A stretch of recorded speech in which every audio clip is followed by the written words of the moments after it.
Channel में आपका स्वागत है। और जब इस वीडियो में omnichannel इंग्लिश के साथ जी हाँ बहुत ही ज़बरदस्त और आपका जो इच्छा लगता है और इच्छा के अनुसार ही ये वीडियो है। और अगर आप अंग्रेजी पढ़ने में अपने आप को असमर्थ महसूस करते हैं, अंग्रेजी पढ़ने नहीं आता तो क्यों नहीं आता, इस बात पे भी बात करेंगे। साथ ही आपको इस वीडियो में 9 लेटर वर्ड जो कि स्टार्ट हो रहे हैं ओ से वो भी देखेंगे। एक टेक्स्ट रहेगा जिसका आप रोज इंतजार करते हैं। तो चलिए वीडियो को शुरू करते हैं। 1181वां दिन है ये। How to read English, English कैसे पढ़ा जा सके आसान से तरह से और बहुत धारा प्रवाह में। दोस्तों सबसे पहले कॉन्सोनेंट को समझिए। ये से लेकर जेड, जी हाँ, तो ए से लेकर जेड तक में कितने लेटर होते हैं? 26। जी हाँ 26 होता है। और इसी के अंदर से दोस्तों ए को, ई को, आई को, ओ को और यू को हटा दीजिएगा तो इन सबको क्या बोलते हैं? इन हटा देने के बाद जो बचता है वो कॉन्सोनेंट ही कहलाता है। हटता जो है क्या कहलाता है? वोवेल कहलाता है। अब ये जो है सबसे देखिए कॉन्सोनेंट को जो है ये है 21, लेकिन इस उच्चारण करने का तरीका जो है, उच्चारण करने का तरीका है 41 तरह से। 21 होते हुए 41 अलग अलग तरह से पढ़े जाते हैं। जबकि ये जो है कॉन्सोनेंट है 5, लेकिन इसका उच्चारण करने का तरीका 27 तरह से। जब कितना डिफरेंसेस है, 5 को 27 तरह से पढ़ दिए जबकि 21 को, यानी इसमें कॉन्सोनेंट में कम मेहनत है। मेहनत सबसे ज़्यादा है तो वोवेल में। तो आगे बात करेंगे वोवेल के बारे में। और इन सबको जो है अलग अलग तरह से पढ़ा जाता है। जैसे इन सबको यहाँ लिखा गया है, जो हम लोग बोलते हैं वो एक्चुअल में वर्ड मीनिंग में नहीं बोलते हैं। जैसे ये से बोलते हैं बी लेकिन ब बोलते हैं, इसे बोलते हैं सी लेकिन क श बोलते हैं, इसे बोलते हैं डी लेकिन ड द ज बोलते हैं, इसको बोलते हैं एफ लेकिन वर्ड मीनिंग में फ बोलते हैं, जी को ग ज बोलते हैं, एच को ह बोलते हैं, जे को ज, के को का, एल को ला, एम को मा, एन को ना, पी को प, क्यू को क्यू बोलते हैं, आर को र, आर को ड़ भी बोलते हैं, इसको सजा बोलते हैं, टी को टता तो बोलते हैं, चासा भी बोलते हैं, वी को व, डब्ल्यू को व, एक्स को एक्स बोलते हैं, ई एक्स से भी एक्स है और एक्स भी होता है। ठीक है, एक्स भी होता है। तो ये एक्स एक्स है। वाई को यह बोलते हैं, वाई को ई भी बोलते हैं, जेड को जजा बोलते हैं। अब देखिए सी आई या सी ई को स बोलते हैं। उसके बाद सी एच को सी एच हो, सी के हो, क्यू यू ई हो, इन सब को क बोलते हैं। सिंपल तरीका, आप समझ चुके होंगे हमारी बात कि मैंने यहाँ क्या बताया आपको।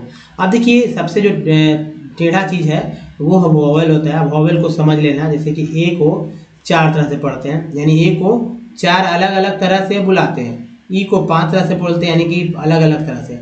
आई को 5 तरह से बोलते हैं, यानी आई को 5 अलग अलग तरह से। ओ को 4 तरह पढ़ते हैं, यानी कि अलग अलग तरह से पढ़ते हैं। यू को 4 तरह से तो अलग अलग पढ़ते हैं। और डबल ओ को 5 तरह से पढ़ते हैं तो वो भी अलग अलग तरह से पढ़ते हैं। यहाँ पर मैंने लिख दिया है 4 वो तरीका है, 5 यहाँ तरीका है, 4 यहाँ, 4 यहाँ, 5 यहाँ वर्ड्स है। आप एक बार इसके अनुसार पढ़ के देखिए कि मैंने क्या वर्ड लिखा। अगर आप पढ़ना सीखेंगे तभी आपको कुछ सफलता मिलेगी। अगर मैं सिर्फ पढ़ के निकल जाऊं तो मुझे तो पढ़ना आता है, या जिनको आता है वो दूसरे के लिए मेहनत नहीं करते। मैं यहाँ आपके लिए मेहनत कर रहा हूँ। तो आप समझिए कि ए को यहाँ, तभी तो मेडल में ए को आ बोलते हैं, मॉल में ए को आ, मेड में ए को ए, मैन में ए को है, मार्बल में ई को आ, पेन में ई ए, पीस में ई, सर्कल में अ, पिन में ई, टीन में ई, टायर में आई। सम में ओ को आ बोलते हैं, अबाउट में आ, प्रूव में ऊ, टोन में ओ बोलते हैं। ठीक है, उसे बट में अ, पुट में ऊ, म्यूट में ई यू, फ्लड में अ बोलते हैं यहाँ। तो यहाँ पर जो है ऊ बोलते हैं, जबकि यहाँ पर ओ बोलते हैं। अलग अलग वर्ड में, तब नहीं तो डिक्शनरी इतना मोटा कैसे हो जाता। अलग अलग नहीं बोलते तो ABCD ही रह जाता। बात समझ रहे हैं ना? तो चलिए अब दोस्तों 64 पार्ट्स ऑफ वर्ड तो वो आप याद करिए। इसको भी देखिए, इंग्लिश वर्ड अगर आज ही सीखना है पढ़ना तो इसको पहले आप पढ़ के याद कर लीजिए, या एक बार देख लीजिए, कॉपी पे लिख लीजिए। और पहले क्या कीजिए कि टेक्स्ट को उठाइए। टेक्स्ट उठाने के बाद जो है आप कॉपी में इसे या लिखे, या मोबाइल में आपसे स्क्रीनशॉट ले लीजिए, सही यही होगा। स्क्रीनशॉट लीजिए, स्क्रीन को जो है आप देखते रहिए बार बार, या कॉपी पे लिख लेंगे तो ज़्यादा अच्छा हो जाएगा। और लिखने के बाद वर्ड्स को पढ़ने का प्रयास करेंगे। अब देखेंगे कि कौन सा पार्ट किधर से आ रहा है। जैसे एग्जांपल दे देते हैं।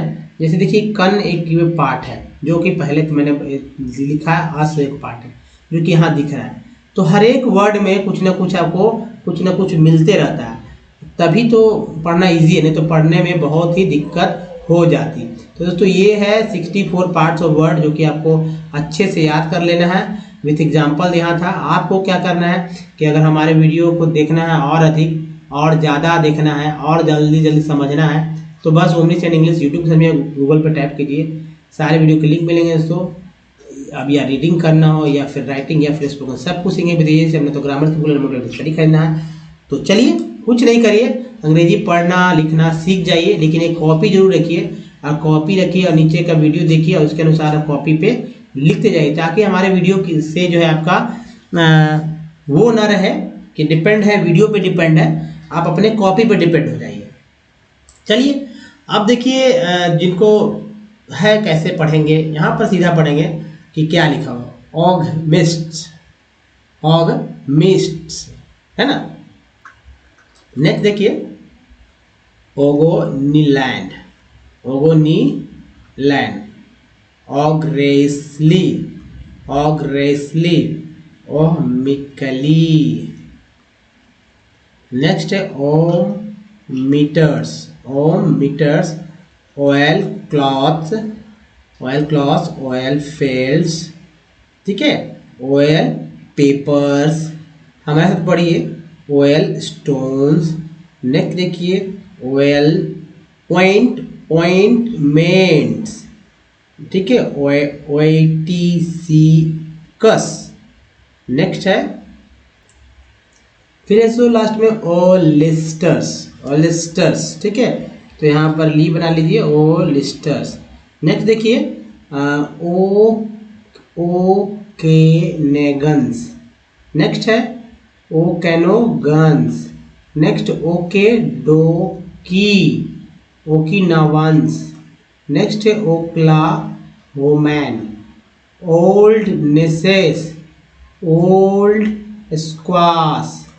नेक्स्ट देखिए यहाँ है स यहाँ पर पूरा नहीं आ रहा है तो आप ऐसे समझिए, ओल्ड स्टाइल, ओलिसियस, ओलिंडर्स।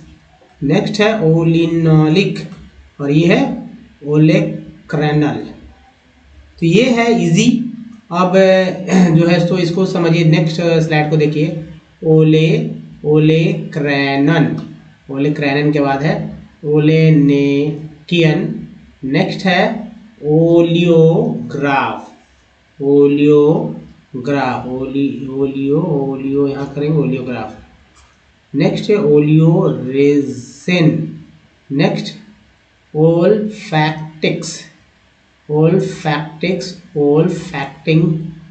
फैक्टिंग है ना, फैक्टिंग, ओल्फैक्शन। फिर देखिए नेक्स्ट जो है ओल्फैक्टिव। नेक्स्ट देखिए ओल्फैक्टिव के बाद है ओल्फैक्ट्री। नेक्स्ट है सब में ऐ बना लीजिएगा, ठीक है, ओलिवेनम्स। नेक्स्ट ओलीगेमिया। नेक्स्ट है ओलीगेमिक। इधर देखिए अब ओलीगार्च। नेक्स्ट है ओलीगाची। नेक्स्ट है ओलीगेमियस। नेक्स्ट है ओलीगोजिन,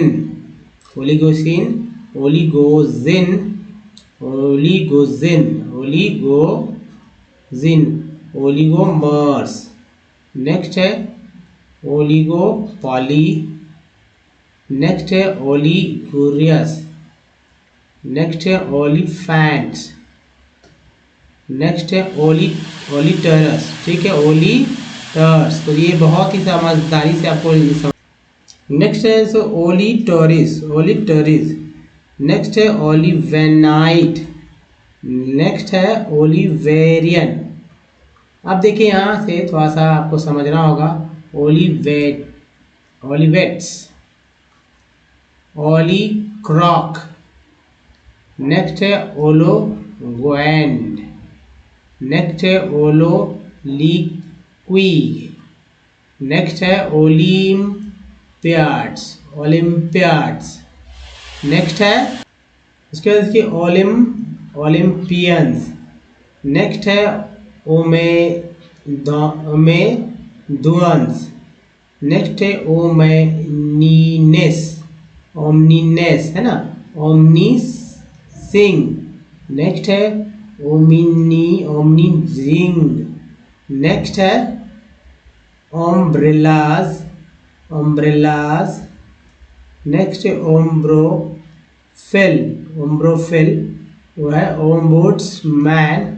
नेक्स्ट देखिए ओम्बुड्समैन, ओमलेट्स,